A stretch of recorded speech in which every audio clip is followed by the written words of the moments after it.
Sean bienvenidos, bienvenidas a esto que es Tertulia esa pista. En este momento queremos dar a conocer a ustedes un debate profundo o un análisis profundo sobre los retos y oportunidades de la administración pública contemporánea en Colombia, ¿no? Cabe aclarar. Exploraremos temas cruciales como la democratización de la administración pública, por ejemplo, la comunicación como derecho, la corrupción, el clientelismo, temas que ya hemos visto en clase, ¿no?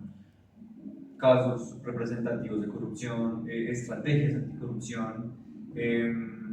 Este recorrido yo creo que se fundamenta en estudios y aportes de expertos en el campo, destacando la importancia pues, de repensar nuestras estructuras y prácticas administrativas. Entonces, quiero presentarme, mi nombre es Salomón José Aguas Delgadillo, soy estudiante de sexto semestre de Administración Pública y pues con mis compañeros queremos dar a conocer esta charla a modo de, pues, de debate, ¿no? Entonces, no sé si quieran presentarme también. Yo soy Harold Rocha, soy estudiante de cuarto semestre y así como lo menciona Salomón, pues vamos a hacer este análisis de los segmentos mencionados.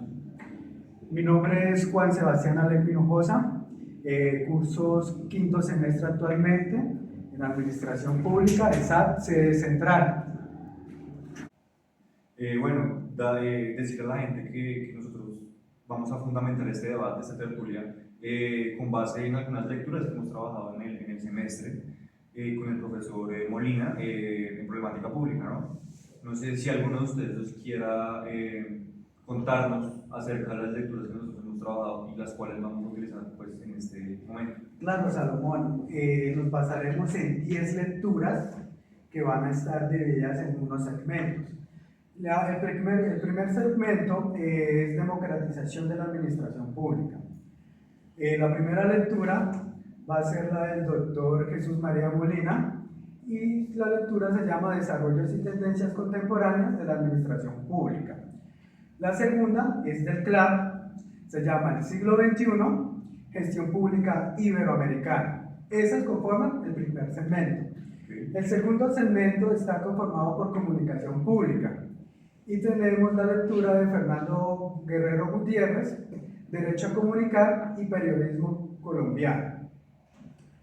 El siguiente segmento lo abordaremos en corrupción. La lectura es de Viviana Newman y se llama Sobre la corrupción en Colombia, marco conceptual, diagnóstico y propuesta de política. El siguiente, ya para darle paso a mi compañero, es clientelismo. Ahí tenemos dos lecturas más. Una de Daniela Guerrero García, el clientelismo político, estado del arte sobre las aproximaciones del clientelismo en Colombia.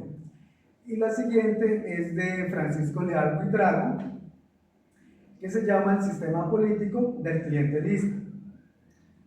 Bueno, ya continuando con los segmentos ya mencionados, pues se va a hacer un análisis de la corrupción de Colombia, se va a conceptualizar, se va a hacer un diagnóstico, se va a revisar las estrategias de anticorrupción. Frente a este segmento, que son los casos de corrupción, está la lectura de los grandes hallazgos de corrupción de la Contraloría General de la República, el cual pues muestra pues estos grandes hallazgos de corrupción que ha hecho la élite política y también pues las perlas uribistas, que son grandes casos conocidos de los hijos de Uribe. El siguiente segmento son las estrategias de corrupción, anticorrupción. Está el libro de la SAP, Le propone el país, el cual pues da algunos seguimientos de cómo se puede lograr superar esta corrupción. Y está otro libro que es La lucha integral contra la corrupción en Colombia, el cual pues da unas reflexiones y propuestas pues a esta dicha corrupción que tanto Colombia ha luchado frente a este análisis profundo que vamos a hacer de la corrupción y de estos segmentos. Entonces, este va a ser nuestro análisis y vamos a pasar brevemente y suspicaz por cada uno, explicando cada lectura y al final vamos a hacer el debate. Bueno, no sé si quieran pues ya empezar pues como tal a hablar sobre las lecturas y pues ya al final abrimos como tal el debate, pero pues es importante contextualizar sobre las lecturas y poder recordar un poquito todo lo que nosotros hemos pues venido leyendo, ¿no? Entonces, no sé si Pues digamos que el doctor Jesús María Molina Giraldo en su libro pues explica la democratización de la administración pública. Pues ya sabemos que la administración pública es esta práctica o actividad colectiva pues donde se regulan los conflictos sociales para mantener la cohesión de la sociedad. Pero él dice que esta cohesión de la sociedad, que son los políticos que llevan el destino de un país, pues no satisface las necesidades de los ciudadanos y esta cohesión social. Por ende, debe haber una democratización de la administración pública, de este aparato estatal, para que esté en servicio a la ciudadanía, que sea eficaz, eficiente y efectivo, pero siempre cercano a la ciudadanía, no que el servidor público no le sirva al pueblo, porque es como debe ser, pero no es así. Entonces, digamos que lo que él menciona en el libro es esta democratización de la administración pública para superar esta crisis de ilegitimidad que el pueblo pues no se siente representado con los políticos y con la administración pública por esto. Entonces él habla de una democratización de la administración pública pues para superar estas barreras. Eso se puede decir que él hablaba de una administración pública popular, ¿no? Dicho pues en otras palabras, ¿no? Es lo que el profe defiende, no en esta, sino en varias lecturas, ¿no? Entonces, no sé si ustedes quieren agregar algo más, recuerdan alguna otra cosa que él haya planteado en sus lecturas. Si ya más adelante, cuando estemos en el debate, podemos profundizar un poco más en qué es entregarle esa democratización de la administración pública a las personas, eso en qué se traduce, cómo funcionaría. Y además, pues el segundo libro que habla de la nueva gestión pública del plan, pues ese es que cómo lograr esa administración pública que sea eficiente, eficaz y efectiva. Entonces, pues ese es como el contexto de este primer segmento. Ya pasaremos al segundo segmento y profundizaremos en las lecturas. Yo creo que podemos pasar a abordar las siguientes lecturas y al final pues podemos coger cosas importantes de las que consideremos fundamentales para desarrollar un debate, ¿sí? Entonces yo creo que la siguiente lectura que podemos abordar es la de comunicación pública, ¿no? Mario Fernando Guerrero Gutiérrez destaca que pues, la comunicación pública como tal en diferentes países, no solamente en Colombia, es un pilar de la democracia, ¿no? En su obra, este señor, este académico, analiza cómo el derecho a comunicar en Colombia pues enfrenta retos de fondo, retos estructurales, no es algo simplista, ¿sí? Y pues desde la desigualdad del acceso pues a la información nos encontramos con muchos problemas, ¿no? Entonces, sí, además de esto, compañero Salomón, pues se puede ver que Mario Fernando Gutiérrez pues analiza este derecho a comunicar y el periodismo en Colombia y cómo este cuarto poder pues ha influido demasiado en la democracia y cómo también pueden empoderar a los ciudadanos, pero de la misma manera como los empodera este cuarto poder también se puede ver que la gente que ha tenido este derecho a comunicar pues les ha costado la vida, que él lo menciona ahí en el texto como Cano, Jaime Garzón. Entonces pues digamos que Guerrero pues enfatiza en lograr este verdadero derecho pues a una verdadera comunicación sin que nos cueste la vida. Sí, también adicional a eso, pues ya pasando al otro autor, Guerrero enfatiza que pues la comunicación pues permite a las comunidades participar y retroalimentarse de las decisiones políticas, porque es que eso se tiene que apoderar de las decisiones políticas, de lo público, porque pues eso hace parte de ellos. Y también nos dice que ese empoderamiento de las personas de lo público hace que sea el pilar fundamental de la democratización. Y ya pues continuaríamos con el siguiente segmento que pues son otras lecturas, que es el segmento de la corrupción. Este segmento es del libro de Paula Ángel Arango, que es sobre la corrupción en Colombia, marco conceptual y diagnóstico. Pues aquí digamos que esta autora lo que hace pues es definir qué es corrupción desde diferentes perspectivas y autores, hace un análisis, un diagnóstico. Digamos que ella menciona que la corrupción no es el comportamiento donde se desvían los recursos del Estado para un bien o interés propio. Entonces digamos que ella ahí nombra diferentes autores, nombra las clases de corrupción, sus enfoques. Entonces pues compañeros, si quieren mencionar algo más de esta lectura. Yo tengo ya basándome en el libro de Fedesarrollo sobre la corrupción en Colombia, leyéndolo me pareció que hubo una definición muy interesante sobre corrupción de John Kramer de 1976. Entonces él define la corrupción como el comportamiento de los funcionarios públicos que divergen de los deberes formales, ¿sí? Bueno, compañeros, ya analizando la otra lectura, que es la de Paula Ángel Arango, que es el diagnóstico y las propuestas del análisis de la corrupción. Digamos que aquí esta autora pues define, analiza la estructura de definición desde diferentes autores, desde diferentes premisas académicas, habla de sus elementos esenciales, sobre sus clases de corrupción. Digamos que todas las definiciones que ella nombra ahí, para mí una de las más completas es este abuso del poder público para el beneficio privado. Ella dice que el abuso es esta desviación del poder encomendado a un interés individual, es el beneficio o ganancia privada de una persona, o sea, es en beneficio propio. Y pues compañeros, no sé si quieran hablar de algo más de esta lectura, de las clases de corrupción, de otras definiciones. Entonces, Sí, ahí vamos, ahora yo me voy con la lectura de F. Desarrollo sobre la corrupción en Colombia. Entonces, leyendo esta lectura, me encontré con una definición de John Kramer de 1977 que me pareció muy interesante, incluso pues la traje acá anotada, que nos dice lo siguiente: el comportamiento de los funcionarios públicos que divergen de los deberes formales de un papel público para servir a fines privados. ¿Esto qué quiere decir? Que el servidor público pues está es para servir a las comunidades, servir a lo público, pero lo que hace él es irse por los intereses de unos privados.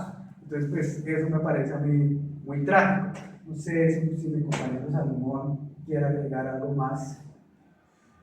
Yo agregaría la parte de los derechos fundamentales. Me parece que es importante tenerlos en cuenta, porque nosotros tenemos que, como profesionales, trabajar para la gente, para defender las garantías mínimas que debe tener la gente, ¿no? Porque el Estado muchas veces nos vulnera, ¿no? Entonces yo creo que respecto a la corrupción, podríamos tocarla más adelante, pero a mí me parece fundamental pasar al clientelismo. No sé si ustedes quieren hablar sobre el clientelismo, que es un punto muy importante. De hecho, también tenemos lecturas sobre el clientelismo, como ya lo habíamos mencionado antes. Por ejemplo, no sé si quieres decir sí, algo compañero, ¿qué iba a sobre decir? pues yo iba a hablar sobre la autora Laura. No sé si quieres hablar sobre ella también. Pues iba acá a agregar algo más del autor anterior, que pues vamos a ver más el debate, que ella nombra las clases de corrupción. Digamos, ella nombra que hay una corrupción blanca, que es como lo que la gente acepta, la corrupción gris, que es aceptada por algunos sectores, y la negra, que es la que genera el repudio social. Y ya pues antes de entrar al clientelismo me gustaría hablar de las formas de corrupción más frecuentes en Colombia, que está el soborno y extorsión, que después es dar a exhibir dinero a cambio de que se realice otra cosa o se omite un auto propio. Y pues ya sabemos que una de las más frecuentes pues es el nepotismo, que pues es estos favores o este favoritismo de darle un trabajo a alguna persona. Pues eso es como lo que quería agregar de la anterior lectura. Y ahora sí, compañeros, entrando en clientelismo, pues si quiere usted hable de lo que opinaba pues Laura Daniela García en su libro de clientelismo y Francisco Leal Vitrago. Pues ella decía que esta práctica no debe ser vista como un rezago del pasado, ¿no?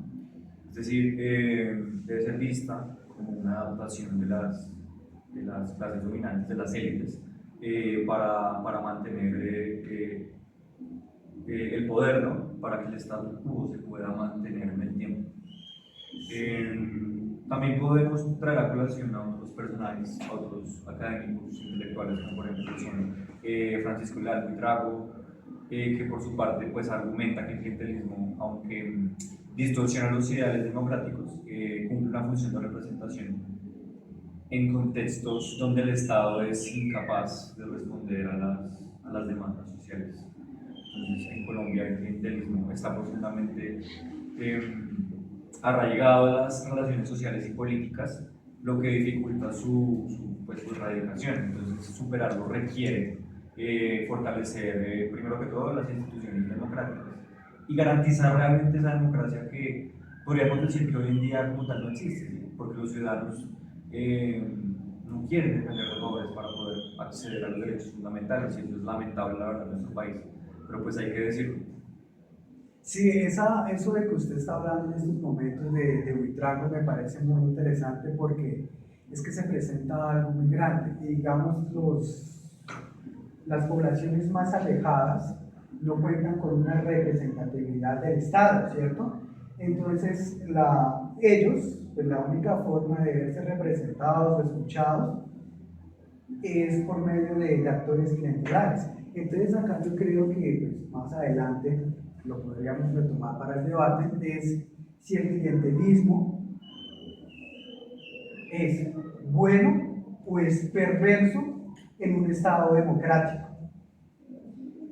Pues digamos que Laura Daniela y la Buitrago pues dan algunas definiciones de clientelismo, pues las voy a digamos que hablar textualmente. Buitrago dice que el sistema político del clientelismo es la manera en que una clase política ha mantenido el poder, el control del Estado para mantener el control político y por medio de los votos seguir logrando pues un ciclo vicioso de acaparar esta votación y devolver favores. Ya García ha identificado dos aproximaciones, que la primera la considera como una desviación de la política y amenaza el funcionamiento democrático, y la segunda como una característica funcional de participación e inclusión. Aquí ve el clientelismo de dos maneras. La primera, como este intercambio de favores donde una persona individual por medio de un interés se beneficia.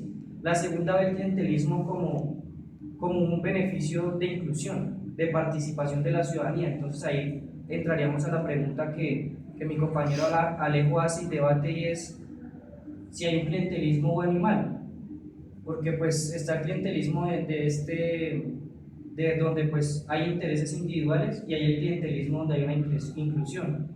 Lo hablábamos en clase con el caso de Ferrero Fetecua, en el cual pues montó un barrio e incluyó un barrio de la periferia y lo incluyó pues a la democracia de verdad. Entonces esa es la pregunta que nos deberíamos hacer, compañeros. Claro, ¿Clientelismo bueno o malo? incluso hubo el caso de un concejal que fue estudiante de administración pública en el que se comprometía con los estudiantes, sí, cuente conmigo, yo les doy contratos, yo los ayudo a buscar. Pero los contratos para cada estudiante duraban 3 meses. Salía ese estudiante, llegaba otro, salía ese estudiante, llegaba otro. Entonces hay que también mirar esa dinámica. Sí, listo, yo quedo bien con usted, pero ese favoritismo hacia corto plazo, ¿qué implicaciones tiene? O sea, ¿es bueno o es malo? Sí. Pues Bueno, por algunas dinámicas que ya conocemos en la ESAP nos han sacado del salón, entonces hemos retomado a nuestro querido coworking. Como les decía, como les estábamos hablando, queremos hablarles ahora sobre los grandes hallazgos o casos de corrupción en nuestro país. Entonces, compañeros, ¿alguno de ustedes quisiera exponernos algún caso que conozca o que hayamos incluso trabajado en clase? Bueno, pues en clase tratamos pues muchos casos, pero pues de las dos lecturas de las perlas juristas y los grandes hallazgos por la Contraloría, pues el excontralor Edgardo María Villapinzón da unas 5 soluciones a estos casos de corrupción, pero pues nombra algunos. Nosotros vamos a mencionar algunos, que es uno en el que Ibagué fue seleccionada para unos Juegos Nacionales, en el cual pues el alcalde y las personas de la alta gerencia pues deciden tumbar los escenarios que ya habían, arrebatando más de 139.000 millones de pesos, pues que resultaron en una catástrofe paupérrima y en un parque de escombros, porque pues no llegaron a inaugurar ni siquiera los Juegos Nacionales porque no reconstruyeron los parques que ya habían para que pues los deportistas ejercieran pues el deporte de cada uno. Entonces pues esto es algo triste, pues este robo de la plata y pues que robó la esperanza de miles de ibaguereños soñadores deportistas. Digamos que otro hallazgo es el del robo de la plata de la alimentación de los niños y niñas de nuestro país, en la costa Caribe y casi después en 24 departamentos, que resultó que casi 3.800.000 niños se quedaran sin alimentación o tuvieran una precaria alimentación, ya como lo nombra pues la lectura, les daban una galleta y reducían los costos y pues se robaban el dinero.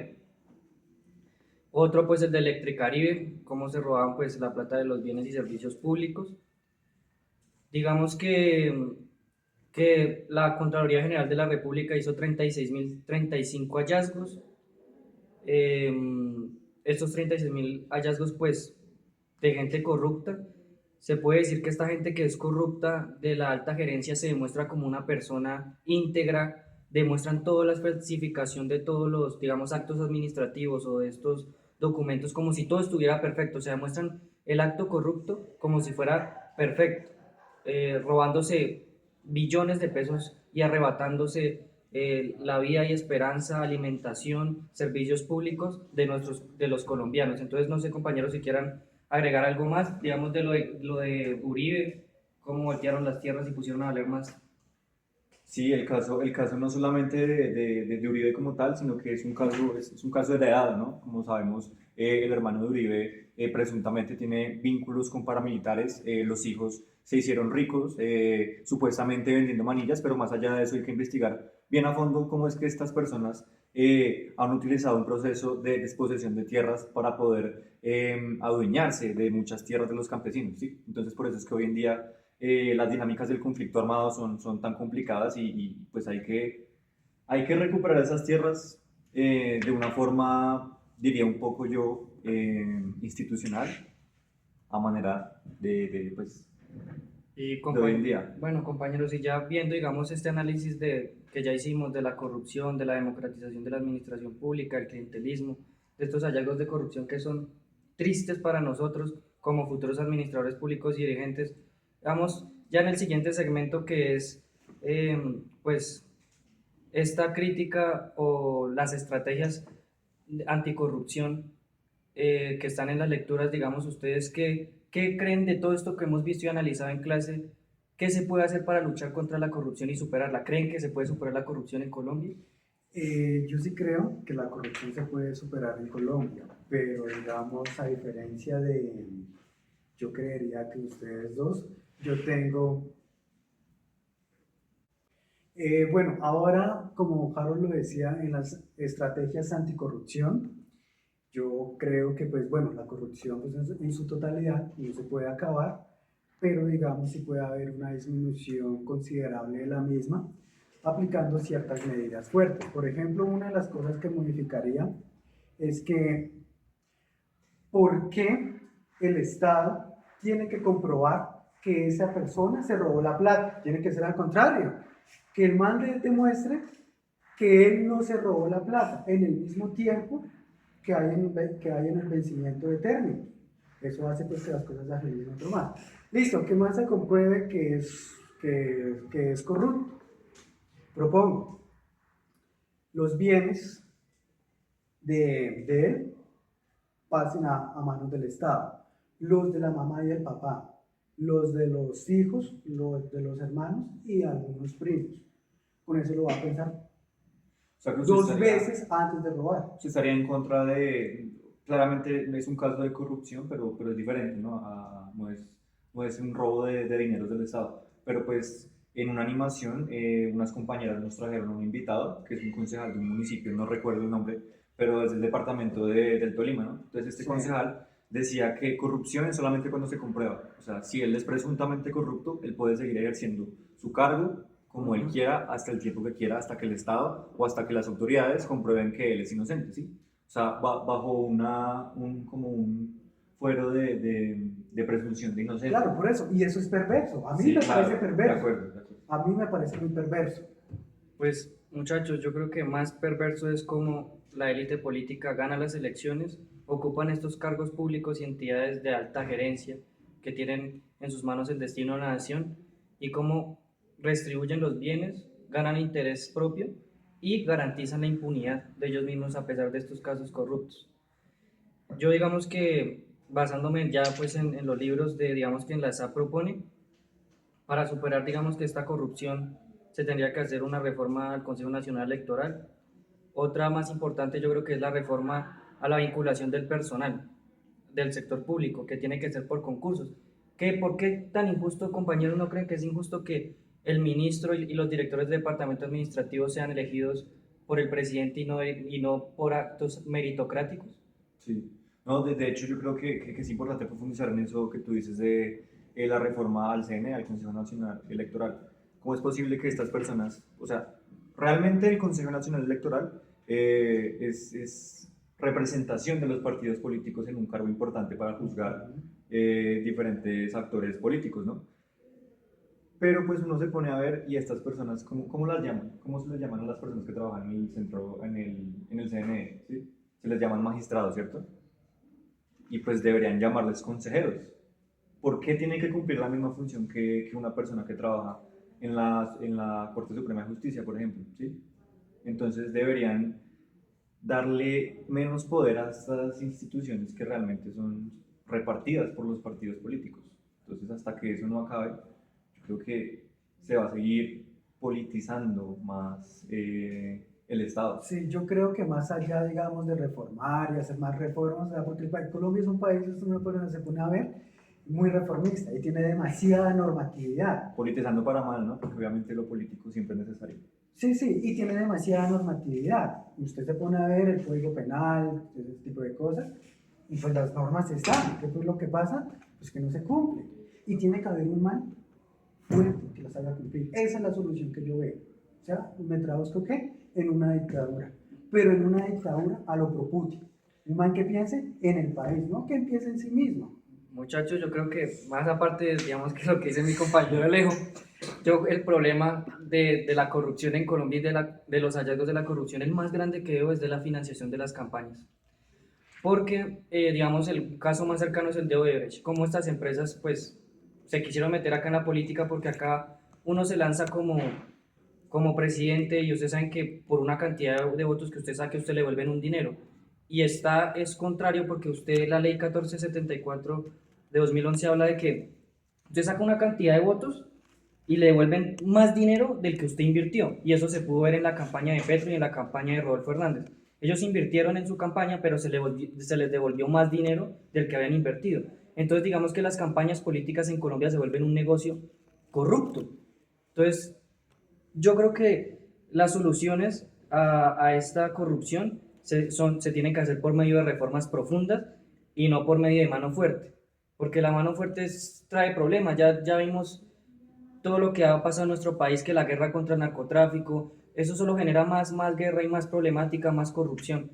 O sea, usted está en contra de algo coercitivo desde el Estado, ¿sí? Sí y no. Creo que las reformas es lo que cambiaría la corrupción, pero pues Las reformas, un la Estado reforma reformista. habría que reformarlo mucho y nosotros como futuros dirigentes es lo que nos queda. ¿Qué debemos hacer para superar esta corrupción como futuros administradores públicos? Digamos, a lo bueno usted cuando sea alcalde, gobernador, ¿qué haría y en cuánto tiempo se propondría reducir la corrupción, digamos, en su municipio, en su departamento? En sus justas, no, mentira, eso Bueno, no hay que pensar así como administradores públicos, nunca. Hay que tratar de acabarla, ¿no? Porque hay que tener una utopía para poder caminar hacia un logro, que es reducir la corrupción, ¿no? Pero yo creo que es un problema muy complejo, porque si nosotros vamos a revisar un programa reformista, tenemos que tener en cuenta los diferentes actores que hay dentro de un gobierno para llevar a cabo, bueno, dentro del Estado para llevar a cabo las reformas. Está el gobierno, están distintos actores que están del lado de la oposición.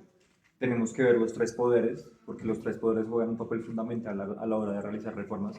Entonces, yo creo que el ejemplo que lo estamos viviendo es el caso del presidente Gustavo Petro, ¿no?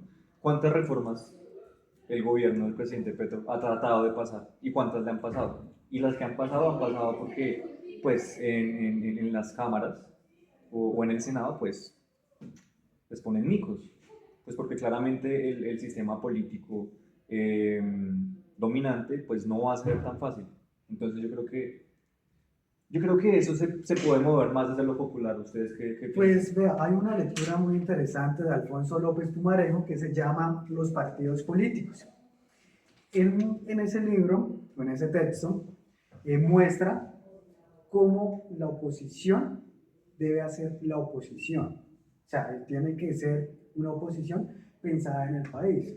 Digamos, por ejemplo, yo traigo acá a colación que a mí me pareció muy fundamental lo que hizo Ricardo Bonilla, y incrementarle a la CPM y a la gasolina para llenar, pues, para no seguir financiando, pues, este gran hueco que se estaba viendo que se estaba mirando en el Fondo de Estabilización de los Combustibles, ¿sí? O sea, ¿qué hicieron los economistas de derecha?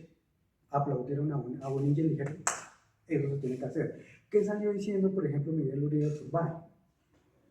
Pues que era un atropello contra la población, que por qué les tiene que incrementar los impuestos, que se les va a calentar así, Eso es una agenda política no, porque ellos no tiene les que interesa al salir pueblo. y pensar eso en país, tiene que decir, no hombre, lo que está haciendo Petro es responsabilidad fiscal y nosotros lo apoyamos, somos oposición, pero en ese tipo de reformas que son en país debemos estar, Sí. pero no ellos, o sea, cualquier cosa que hacen se Pero termina ahí hay otro debate atacando. porque claramente la subida de este precio fue mínima. O sea, cuando hicieron el paro de camioneros, ¿sí? Que era un paro, unos decían un paro empresarial, otros decían que no, que porque...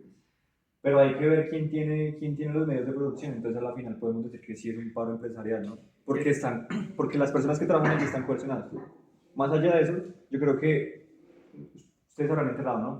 Cuando pasó esto, le subieron cuánto al diésel. 800 pesos, eso fue lo pactado, ¿no? 800 pesos para levantar el paro y 800 pesos en diciembre, este mes, el mes que estamos pasando. Entonces, en total va a subir 1.600 pesos. Pero digamos, muchachos, que ahí se O creo que refleja. menos, no sé, pero va a subir muy poquito. Entonces, lo pactado creo que falta un poco más, pero pues hay que ver otros factores. También por falta de voluntad política, porque son cosas que digamos que esa oposición debe asumir como país, que o sea, son cosas necesarias que tienen que hacer. Pero digamos que ahí se refleja ese clientelismo y interés individual de algunos gremios políticos que fueron los que generaron ese déficit de la gasolina y de la CPM que viene de mucho atrás. Sí, claro. Entonces digamos que ahí se refleja, es Y un el tema de la fondo actualidad. ¿Quién creó el Fondo de Estabilización de Precios? Álvaro Uribe, ¿no? Fue en el gobierno de Álvaro Uribe. Sí, para evitar las fluctuaciones en el precio de los combustibles, si no digamos O para actualmente. favorecer los intereses No, de los porque empresarios. o sea, cuando se creó fue para evitar las fluctuaciones en el precio de los combustibles. O sea, si no fuera por ese fondo, la gasolina y el diésel estuvieran igual que el dólar, suba y baja, suba y baja. Entonces ese fondo se creó ni para generar ganancias ni para generar pérdidas, para mantener. Bueno, muchachos, Sí, entonces, ¿por qué Iván Duque congeló Porque este ni fondo? Santos ni Duque se atrevieron. Muchachos. Porque es todo lo que implica. No, pero es que atreverse no es congelarlo, atreverse es lo que hizo Petro, creo yo. Por eso. Más bien. muchachos, empezar a pero ya subirle. digamos que para concluir, digamos que ya viendo toda esta democratización de la administración pública, los hallazgos, la definición de la corrupción, sus clases, cómo funciona el clientelismo en Colombia, eh, y estas estrategias anticorruptivas. Para concluir, digamos, este debate, ustedes ya como futuros administradores públicos, ¿cómo se propondrían ya si estuvieran en un cargo de alta gerencia? Porque hablar desde aquí es fácil, pero estar ya, digamos, como dirigentes es difícil. Para terminar, ya sabiendo el diagnóstico de la corrupción en Colombia, el clientelismo y todo esto, en menos de 2 minutos o en breves líneas, en una breve línea, qué harían? Ya para terminar, digamos, el debate, que pues es muy interesante, pero pues ya para finalizarlo, ¿qué harían? ¿Qué cree usted? Pues yo, digamos que yo pues soy de un pueblo y pues sí he visto, digamos, cómo esa élite pues ha tenido eso. Digamos, yo me vería en ¿Qué municipio es? Nima, Cundinamarca, me vería ya en 10 años menos como alcalde, primero hacer como concejal, primero hacer el control político, pero yo siento que para superar la corrupción hay que cambiar la cultura de la ciudadana, que deje de decirle, digamos, a esos patrones o a los doctores, a los narcos o a los alcaldes, doctores, desde ahí, cambiar ese chip de la corrupción. Pero más que eso, lo que hablaba el profesor de cátedra Jesús Molina, la democratización de la administración pública, y que empiece desde uno, porque a mí los campesinos me duelen y todo eso, entonces uno ya desde esa perspectiva yo creo que uno no sería capaz ni de robarse un peso, sino haría proyectos en beneficio pues del pueblo. Exacto, hay que apropiarse de lo que prácticamente es de uno, pero uno muchas veces desconoce. Ejemplo, nosotros desde donde empezamos a construir el país, desde donde ustedes creen, desde nuestros barrios, desde nuestras universidades, desde nuestros espacios que pues, diariamente transitamos, ¿no? Entonces, mi invitación para ustedes y para la gente que ve el video es que nos pensemos el país transformando nuestra universidad, tratando de transformarlo. Si nosotros no tenemos sentido de pertenencia por nuestra ESA, por nuestra universidad, nadie más va a venir a cambiarlo. Van a llegar representantes a subirse y a hacer lo mismo. Entonces yo creo que tenemos que, primero, formarnos, tener convicciones, saber, tener certeza de qué es lo que vamos a hacer, formarnos, organizarnos con gente que tenga nuestros mismos ideales o ideales parecidos para construir algo. Y lo más importante me parece a mí es la acción, poder trabajar para poder construir una mejor ESAP. Y ahora Leo, Ya no sé ¿cómo qué usted más. superaría la corrupción como futuro Bueno, dirigente? yo como creo que se podría superar la corrupción y esto es con el o sea, la ciudadanía se tiene que apropiar de lo público. Esa es la única forma de superar todos los problemas. Vea, yo no creo que alguien se aguante, ustedes teniendo su casa, que alguien venga y les tire piedras, las grafiteen o cosas así. Ustedes no se aguantan, ¿cierto? Pero ustedes, digamos, lo ven haciendo en otro lado y les da lo mismo. Por ejemplo, vean las paredes acá de la ESAP. O sea, están vandalizadas. ¿Por qué lo tienen que hacer? ¿Por qué no se cuida esa infraestructura? Entonces, hasta que las personas no se apropien de lo público, como si fuera privado, o sea, como si fuera privado, rayar una pared y hacer una pinta es apropiarse de lo público, es cuidarlo. No es ningún daño a la se infraestructura. cuidaría, o sea, y se apropiaría y se resolverían más los problemas pues, con tanta urgencia necesita resolver el país. No, pero pues ya, pues digamos que estos ya son debates personales, pero pues las estrategias de corrupción es los que mencionamos, las reformas mirándoles desde una vista académica, ¿no? Y ser más críticos con la corrupción, o sea, nosotros no podemos ser indiferentes ante lo que pasa en la SAP a diario, con cosas como la que están pasando con nuestro actual director en direcciones pasadas, lo que ha pasado siempre en Colombia.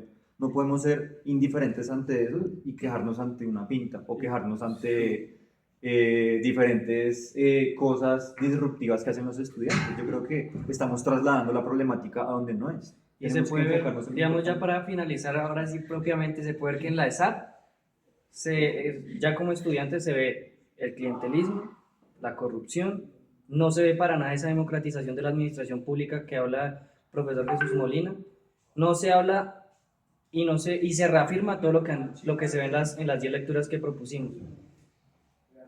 Entonces queda una gran tarea de cómo deberíamos empezar por nuestra escuela a superar esa corrupción, desde nuestro director, desde el que pone el director, y mirar cómo la vamos a superar, pero eso es una tarea que es compleja y es larga, y que es entre todos, y ya esa sería nuestra finalización del debate. Muchas gracias, y esto fue Tertulias por la ESAP.